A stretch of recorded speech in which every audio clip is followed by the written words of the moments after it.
করেই দেখেন না এরপরে কি হয়। বারাকা তো এমনি আসে, আপনার ব্র্যান্ড দরকার না, আপনার বারাকা দরকার। এরকম বলবেন না আপনারা যে ইউটিউবের ভিডিওটি কোনো মাদ্রাসার নাম নাকি?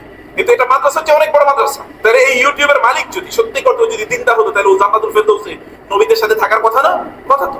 আপনাদেরকে এরকম প্যারালাল জায়গা, নবী রাসূলদের মতো সাথে থাকার মতো একটা জায়গা কিন্তু আপনাদের আছে।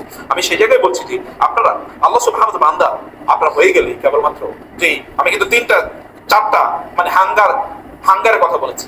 একটা হচ্ছে মিনিং, দুই নম্বর হচ্ছে বেলঙ্গিং, লাভ এন্ড বেলঙ্গিং, তিন নম্বর কি বলেছি ফ্রিডম এন্ড ডিগনিটি, এবং চার নম্বর যেটা বলছি তা হচ্ছে কন্ট্রিবিউশন, গ্রেটনেস এন্ড কন্ট্রিবিউশন। আপনি কি বড় কি করছেন সমাজের জন্য, আপনি কি করছেন? আপনি কোরআন ওই আয়াতটি সূরা বাকারার ওই আয়াতটি পড়েন নাই যেখানে আল্লাহ সুবহানাহু ওয়া তাআলা বলছেন কুনতুম খায়রা উম্মাতিন উখরিজাত লিন-নাস, তোমরা শ্রেষ্ঠতম জাতি হতে পারবা যদি তোমরা মানুষের সেবা করো। শ্রেষ্ঠতম জাতি হতে পারবা কখন? যদি না মানুষের সেবা করো। আচ্ছা, আপনি অনেক বড় বিজনেসম্যান, তাতে কোনো সমস্যা নেই। আপনি অনেক বড় ফেমাস ডাক্তার হন, তাতে কোনো সমস্যা নেই। আপনি অনেক বড় স্কলার হন, তাতে কোনো সমস্যা নেই। অনেক বড় ইনফ্লুয়েন্সার হন, অনেক বড় মডেল হন, আমার কাছে কোনো সমস্যা নেই। যাই আপনি করতে চান, কিন্তু আপনি মনে রাখবেন আপনাকে সমাজের জন্য কাজ করতে হবে। এছাড়া আপনি কোনোদিন বড় হতে পারবেন না, শ্রেষ্ঠ হতে পারবেন না, আপনি সফল হতে পারবেন না। আপনার গ্রেটনেস ততটুকুই যতটুকু আপনি মানুষের জন্য করছেন। আপনার গ্রেটনেস ততটুকুই যতটুকু আপনি মানুষের জন্য করছেন, এবং আপনার গ্রেটনেস ততটুকুই যতটুকু আপনি মানবতার কল্যাণে ব্যয় করছেন। ওই ডাক্তারের চেয়ে উত্তম কে যে দিনের তার সপ্তাহের একটা দিন গ্রামের মানুষের জন্য বরাদ্দ করে রেখেছে? ওই ইঞ্জিনিয়ার যে ভালো কে, ওই ইঞ্জিনিয়ার যে বড় কন্ট্রিবিউশন কার, যে বলেছে মসজিদের যত প্রজেক্ট আসবে আমি সব ফ্রি করে দেবো। আপনি ইঞ্জিনিয়ারকে কোথায় রাখতে চান? এই ইঞ্জিনিয়ারকে নিয়ে ফেরেশতা তো সেলিব্রেট করবে। আপনি ওই ব্যবসায়ীকে কোথায় রাখবেন যে ব্যবসায়ী বলে যে আমার ব্যবসার প্রফিটের, এই যে আপনাদেরকে বলছি, আপনারা সিদ্ধান্ত নেন আপনার প্রফিটের 5 থেকে 10% আপনি আল্লাহর রাস্তায় দান করবেন। একেবারে মার্সিলেস কাট, প্রথম থেকে সিদ্ধান্ত নিয়েছেন, প্রথম থেকে করেন। কইরা দেখেন এরপরে কি হয়। আপনার রব বলেছেন মাসালুল্লাযিনা ইউনফিকুনা আমওয়ালাহুম ফি সাবিলিল্লাহি কামাসালি হাববাতিন আনবাতাত সাবআ সানাবিলা ফি কুল্লি সুমবুলাতিন মিয়াতু হাব্বা ওয়াল্লাহু ইউদাইফু লিমান ইয়াশা। যারা আল্লাহর রাস্তায় দান করে এদের অবস্থা হলো একটা বীজের মতো।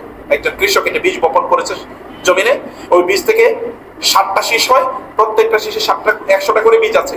একটা বীজ থেকে সর্বশেষ কয়টা হলো? 700 বীজ হলো। একটা থেকে 700। এরা যারা আল্লাহর রাস্তায় দান করে তাদের উদাহরণ। সূরা বাকারায় আল্লাহ তাআলা আরো বললেন যে ব্যক্তি যারা আল্লাহর রাস্তায় দান করে তাদের উদাহরণ হলো ওই ব্যক্তির মতো যার একটা বড় বাগান আছে বা একটা ইন্ডাস্ট্রি আছে, যেমন একটা ইন্ডাস্ট্রি আছে, একটা বাগান আছে, বাগানটা টিলার উপর, এখানে প্রচুর পরিমাণ বৃষ্টি হয়। বৃষ্টি হওয়ার কারণে তার এই গাছগুলো, বাগানের গাছগুলো এত তরতাজা থাকে, এত শ্যামল থাকে, সবুজ থাকে, যেখানে ডাবল ফসল হয়। অন্যান্যদের যা হয় তাদের ডাবল হয়। আর যদি বৃষ্টি নাও হয় তাহলে ওই যে একটু হালকা মেঘের যে একটু সেখানে কি পড়ে, শিশির পড়ে, শিশিরের কারণে এগুলো সব সবুজ থাকে। অন্যান্য গুলো বৃষ্টি না হওয়ার কারণে একেবারে কাঠ হয়ে শুকিয়ে যায়, কিন্তু এর কোনোদিনই কোনো ক্ষতি হয় না। কমপক্ষে 1 গুণ 2 গুণ তো সব হয়, কমপক্ষে 1 গুণ তার ফসলে, কোনোদিন তার ফসলের ক্ষতি হয় না। এটা হচ্ছে ওই ব্যবসায়ী, যে ব্যবসায়ী আল্লাহর রাস্তায় দান করেছে। আপনি দান করেন, আপনি দান করছেন, আপনার রবের সাথে আপনি ব্যবসা করতেছেন। আপনি দেখবেন গোটা পৃথিবী জুড়ে যারা ব্যবসা করে ওরা কিন্তু তাদের ব্যবসার একটা অংশ, যে বিল গেটস বলছে আমার সব আমি চ্যারিটি করে দেবো, ও দেখবেন কয়েকদিন পর বলে আমি $1 বিলিয়ন এই কারণে খরচ করবো। ও তো জানে আমি $1 বিলিয়ন খরচ করলে আমি $10 বিলিয়ন পাবো। ও তো জানে যে আমি বিজনেস করতে সমাজের সাথে। আপনি জানেন এটাকে যদি আমি একেবারে আল্লাহর সাথে বিজনেস নাও বলি, তাহলে সমাজের লোকেরা তো কি করবে?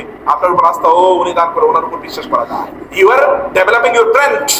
আপনি আপনার ব্র্যান্ড ডেভেলপ করছেন। আমি সেকুলার টার্মে বললাম, আমি যদিও এই শব্দটাকে পছন্দ করি না, কিন্তু আপনি তো আপনার ব্র্যান্ডটাকে আপনি সত্যি করতে ডেভেলপ করছেন।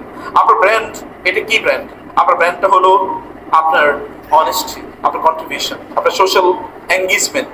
নবী সাল্লাল্লাহু আলাইহি ওয়াসাল্লাম হেরা গুহায় যাওয়ার আগে তিনি সমাজে এত ব্যাপক পরিমাণে তিনি এঙ্গেজ ছিলেন যে খাদিজা রাদিয়াল্লাহু তাআলা আনহার টাকা পয়সা তিনি যা পেয়েছেন এগুলো করেছেন কি বলেন তো? সব সমাজের লোকের, ওই কে বিধবা হয়েছে, কে ইয়াতিম হয়েছে, কে ডিস্ট্রেস, কার টাকা পয়সা নাই, কার খাবার নাই, কে অসুস্থ অসহায়, এগুলো তিনি দৌড়ে বেরিয়েছেন, তাদের জন্য তিনি কাজ করেছেন। এবং এই কারণে যখন হেরা গুহাতে ফেরেশতা তার কাছে আসলো, জিবরিল আলাইহিস সালাম, তিনি ফিরে আসলেন খাদিজার কাছে, বললেন খাদিজা আমি কি পাগল হয়ে গেলাম? আমি তো আমার নিজের ব্যাপারে মানে ভয় পাচ্ছি। বলে কেন? বলে এরকম। বলে আল্লাহর কসম, না এটা হতেই পারে না, কারণ আপনি মানুষের সাহায্য করেন, সহযোগিতা করেন, বিপদ আপদে আপনি এগিয়ে যান, বিধবা ইয়াতিমদের জন্য আপনি কাজ করেন, এমনকি যাদের টাকা পয়সা নেই মনে হচ্ছে আপনি তাদের জন্য ইনকাম করেন। এরকম একটা ভাব, এমন একটা অবস্থা আপনার, আল্লাহ তাআলা আপনি কোনোদিন অপমানিত করবেন না। আল্লাহ কোনোদিন অপমানিত করবেন না। আপনার ব্র্যান্ড ভ্যালু কি? আপনার আইডেন্টিটি কি? তিনি তো নবী হওয়ার আগে তার আইডেন্টিটি ছিল তার আসওয়াদিক আল আমিন, পরম সত্যবাদী, পরম বিশ্বস্ত। আপনার একটা আইডেন্টিটি থাকা উচিত।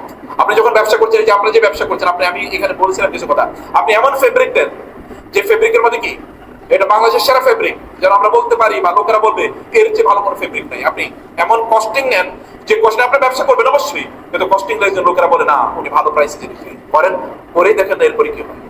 বারাকা তো এমনি আসে, আপনার ব্র্যান্ড দরকার না, আপনার বারাকা দরকার।